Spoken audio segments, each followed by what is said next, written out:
Hello class, this is your instructor AJ for Marketing 432, the capstone. Now each week what I'm going to do is I'm going to come to you with either a video or some kind of a written text where I share with you my final thoughts of the week. So this is the end of week 2. You've done it. You've created your SWOT, you identified the legal and ethical implications around your product or service, and you also identified how your SWOT actually applies to your marketing activities. Now, I want to leave you with a couple of thoughts about the SWOT. Now, first, you know that there are internal and external portions of the SWOT. So what does that mean? Simply put, it simply means this.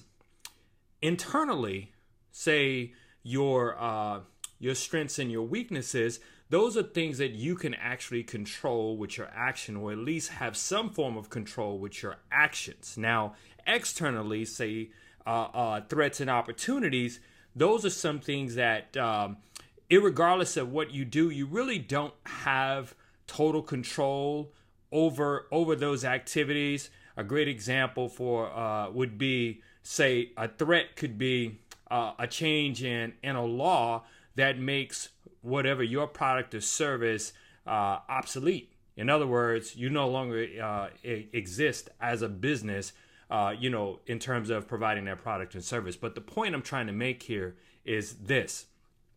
When you do the SWOT is just a preliminary.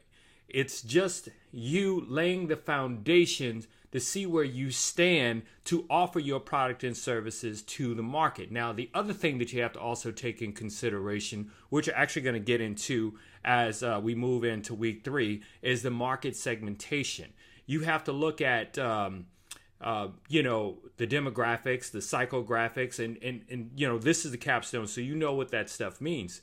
So you also have to look at identifying the right type of customer or client for your product or service. So, like I said, as we get into the end of each week, that is, I will come to you. I will share my final thoughts. This is what we call sharing professional insight, and this is something that I not only do with my students, but I do with my clients, so they can actually develop a clearer picture of whatever it is that they're trying to do, say, sell a product or service. With that said, I am uber excited how the projects are going thus far. Week 3, we get into market segmentation.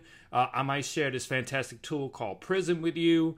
You're going to get into writing about your blogs and peer reviewing. In other words, sharing your thoughts and your thoughts on what your classmates are saying. And I'm going to leave you with one final thought here.